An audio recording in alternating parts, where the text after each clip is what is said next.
At the same time, ওজন lower the inflammation.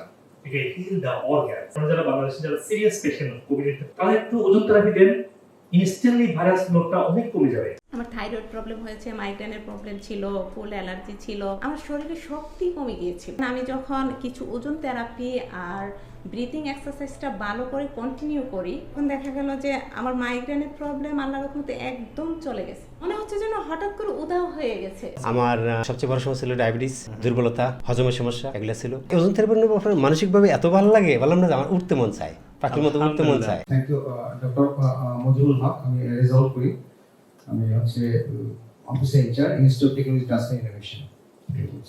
তো খুবই ভালো প্রেজেন্টেশন, বাংলায় বলি, অবশ্যই। তো আশা করি আপনি উত্তর দিতে পারবেন। আপনার যে ওজন থেরাপি নিয়ে আমার একটা কোশ্চেন আছে, এটা কিভাবে করা হয় এবং কিভাবে ভ্যালু আসে, একটা কোশ্চেন। আর একটা হচ্ছে যে অ্যামিনো অ্যাসিড সাপ্লিমেন্টের ক্ষেত্রে অনেকে BCA branch in amino acid খাচ্ছে, বাংলাদেশে হিউজ পপুলার স্পোর্টস মেডিসিন এবং বিভিন্ন ধরনের মেডিসিনে আপনার branch in amino acid isoleucine leucine valine কম্বিনেশনে অথবা ওয়ে পাউডার, এটা কি আপনার অ্যাকচুয়ালি মেডিকেল এটা কি ইমপ্রুভমেন্ট আছে আর কি। আর অয়েলের বিষয়ে আলমগীর বললো ওটা ডোজটা কত, মানে আমি যদি আলাদাভাবে অয়েল খাই আর কি, এটা কতটুকু খেতে পারি স্পুনে আর কি, ডেইলি ইনটেক সাজেস্টেড আর কি। তিনটা কোশ্চেন স্যার, তিনটা প্রশ্ন করেছেন। জি। প্রথম প্রশ্ন ছিল ওজন থেরাপি কিভাবে শরীরে কাজ করে, সেকেন্ড হচ্ছে যে আজকে যে প্রোটিন নিয়ে একটা ক্রেজ আছে, যে protein shake, protein powder, supplement যেগুলো ওই খাওয়া হচ্ছে, প্রোটিনের কথা উনি বলছেন। ব্রাঞ্চ চেইন অ্যামিনো অ্যাসিড একটা বিসিএ ডাবল বলে, যেটা হচ্ছে লিউসিন আইসোলেসিন ভ্যালিন, এটা খুব পপুলার ওয়ার্ল্ড ওয়াইড জানি। এবং থার্ড প্রশ্ন হচ্ছিল যে ওনার ফ্যাটি অ্যাসিড বা স্পেশাল নারিকেল তেলটা, এটা ট্রান্স ফ্যাট, এটা কতটুকু খাওয়া বা যায়? অন্য কোনো অয়েল, অলিভ অয়েল না কেউ তো অলিভ অয়েল থাকতে পারে, সেক্ষেত্রে এটা ইউজুয়ালি ডোজ কতটুকু খেতে পারে মানুষ এবং কোন সময় খেলে দেওয়া ভালো, এমটি স্টমাক অর। ওকে, এটা একটু লাস্ট কথাটা একটু বলে দিই। অ্যান্টি স্টোমাকে কোনো তেল খাওয়া ঠিক না, কারণ তেল হচ্ছে fat. Fat needs a fat to absorb, অনেকে সিদ্ধ ডিম খায়, সিদ্ধ ডিম তো আপনার এখানে তেল নাই। তেল ছাড়া ভিটামিন ডি বা ফ্যাটি অ্যাসিড অ্যাবজর্ব হবে না। তো যে কোনো তেল, যে কোনো ফ্যাট, ফ্যাটি অ্যাসিড, ওমেগা 3, যে কোনো ভিটামিন ডিটা আপনার খাবারের সাথে খাওয়া উচিত। খাবারের মধ্যে একটু ফ্যাট থাকবে, তাহলে অ্যাবজর্বটা ভালো হবে। তাহলে এটা খেয়াল রাখা উচিত, খালি পেটে তেল খাওয়া ঠিক না। তো প্রথম প্রশ্ন ছিল যে ওজন থেরাপি কিভাবে কাজ করে।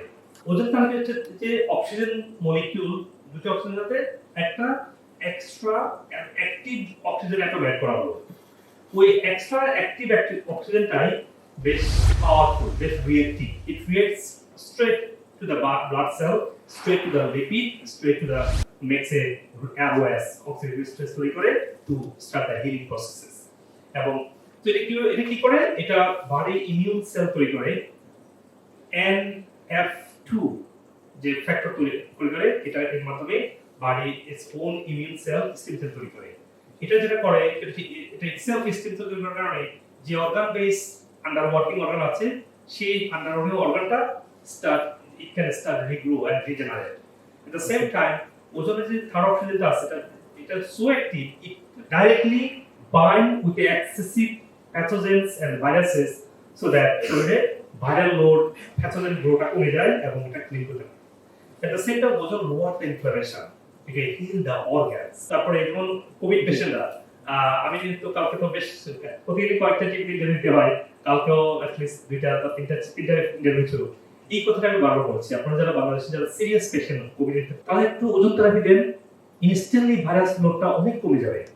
তাহলে আর এই যারা সিওপিডি পেশেন্ট, যাদের থেকে সিরিয়াস পর্যায়ে চলে যেতে হবে। আমি ইনফ্যাক্ট কালকে আমাদের ক্লিনিকে দুটো পেশেন্টকে নিয়ে এসেছি যারা সিরিয়াস কোভিড এফেক্টেড, তারা এসেছে এবং তারা ওজনের কেমন লাগছে বলে খুবই ভালো লাগছে, খুবই পাতলা লাগছে, ঠিক এই ওয়ার্ডটা তারা ইউজ করেছিল।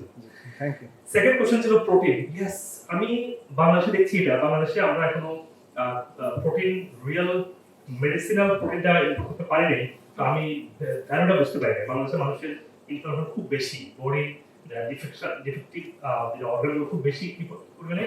তো ইনফ্লামেশন যেখানে আছে সেখানে মানে হচ্ছে যে প্রোটিন অ্যাবজর্পশনটা কম, অ্যামিনো অ্যাসিড অ্যাবজর্পশনটা কম হচ্ছে।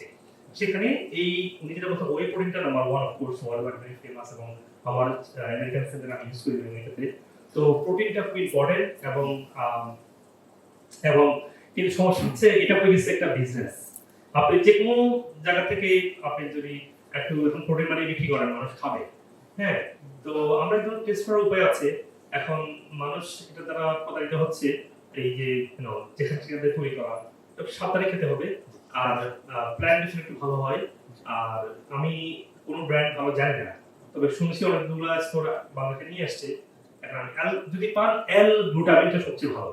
এটা যদি একটু ভালো করে না হয় এটা বেশি কাজ করে। এটা ভেরি ইনফ্লামেশনটা কমায়, কাজ করে, সব কিছু করে। সব এত প্রোটিন নিয়ে তো সেল শুরু হয়।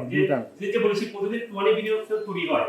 সেল তৈরিটা হওয়াটা রিজেনারেশন স্টার্টারই হচ্ছে যে অ্যামিনো অ্যাসিড, এবং সেটা হচ্ছে অ্যালবুমিন নাম্বার 1 ওয়ে প্রোটিনটা হতে পারে। এখন ফ্যাট কতটুকু খাওয়া উচিত? নারকেল তেল আমার পেশেন্টদেরকে আমি 10 চামচ করে খাওয়াই, আপ টু 10 স্পুন। তবে এটা নিয়ে ফ্রিক আউট হওয়ার কিছু নেই, তখন তো আস্তে আস্তে অভ্যাস করবেন, চেষ্টা করবেন আস্তে আস্তে সেটা বের করবেন। 10 চামচ খাওয়ার পরে আপনার বাড়ি যে ইনফ্লামেশন আছে ওগুলা আস্তে আস্তে কমতে শুরু করবে। 10 চামচে পৌঁছতে পারলে আপনার হার্টটা আস্তে আস্তে আস্তে আস্তে রাইট ফাংশনিং করা শুরু করবে, হার্ট ব্লকেজ গুলো চলে যাচ্ছে। আমার হার্ট ব্লকেজ পেশেন্ট যারা এদেরকে নিয়ে প্রথম জিজ্ঞেস করে আপনারা কি নারকেল তেল খেয়েছেন? বলকে হ্যাঁ নারকেল তেল খেয়েই তো আমি হার্ট ব্লকেজটা ভালো করেছি। তো অনেক রিভিউ আছে, 3টা হার্ট ব্লকেজ করার পর ঠিক ওপেনার সার্জারি আগ মুহূর্তে আমার চেম্বারে আসছে। It was long story, long scary moment, and I took care of it. Thank you. Of course.